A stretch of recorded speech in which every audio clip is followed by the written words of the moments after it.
A fatal shooting this morning in Love County. One person confirmed dead. Love County deputies were working the scene for hours.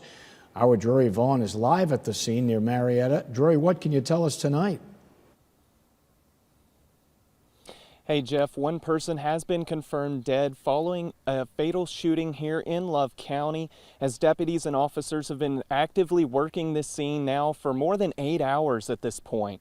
Love County Sheriff Andy Cumberledge says his office responded to a shooting call earlier this morning at a residence on Horseshoe Loop near the Greenville Schools area just north of Marietta. The sheriff says one unidentified person was transported from the scene and another was found deceased as officers arrived.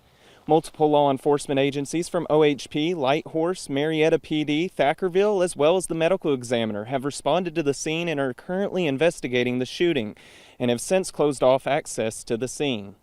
And while the person responsible for the shooting has not yet been publicly announced, Love County Sheriff Andy Cumberledge says that they believe that there is no immediate threat to the public at this time.